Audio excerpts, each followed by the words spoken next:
عروسک نو آورده خانده، نو آورده مقصد چقدر دوستش می‌داری. بچه‌هایی که روز اول زن گرفتن چخیل است، یک محبت های، یک عجیبه یا که دیگه ای پیشش دور نمیره. همین شهرم که رفتی تیز بگشته بومی بیای. مقصد همین خیلی یک قوه داره که انسان به خودش جلب میکنه.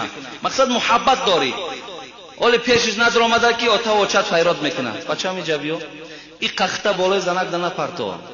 ولی نصیحت های کلانترای ما در همین عروسیش بزن بچه هم. همین خیلی است، خود ما نمید هممون بین یکدیگر صحبت بزن بچم.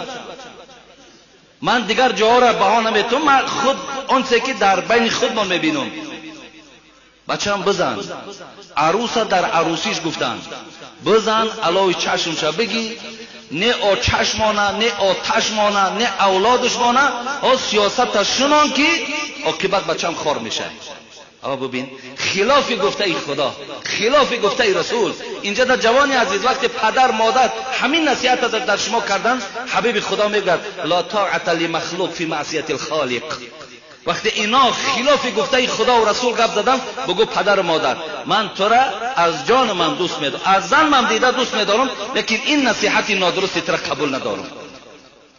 پدر عزیز، مادر عزیز، تو مرا یک بار برای محبت زنک تربیت کن. آخه تو خودت قطعا پدرم 60 سال فقط زنازن کردین، دشتان کردین، اما چیزی نه آموختیم. حیات ما را میخوای مثل حیات خودت کنی. برادر عزیز و گرامی، آخر این حیات ماوری حیات شیرین باید نباشد. همه رسم و همه سنت های رسول ما را دنیای غرب گرفته است. ما دا فقط و فقط همون اخلاقی پسترین و سخنهای نادرست در بین ما گذاشتن. ما همین روزی دراز علی ببین کدامی تو در یک هفته جنگ نداری، حتمی در یک هفته جنگ داری، دشتان داری، قهری داری، زنازن داری. برای چی؟ سببش در چی است؟ زیرا که ما لقد کان لکم فی رسول الله اسوه حسنه را در بالا کتاب دروازه ما شعار نکردیم. ما را خدا گفت که این حیات پیغمبر، زندگی پیغمبر، یک کتابچه که امروز خدا را شکر فروخته می شود، یک تکش خودت بخونه، یک تکش زنت بخونه. شما زندگی نامه پیغمبری خدا را برای خود دستور حیاتتون قرار دهین. کنی بینید در حیات شما چه شیرینی ها، چه خوشبختی ها پیدا می شود. این است دادری عزیز. چی بود است که من زن از خانه پیش کردم، زن ما زدم، زن ما دشنام زدم. این اجازت نیست دادری عزیز، این حقارت ممکن نیست.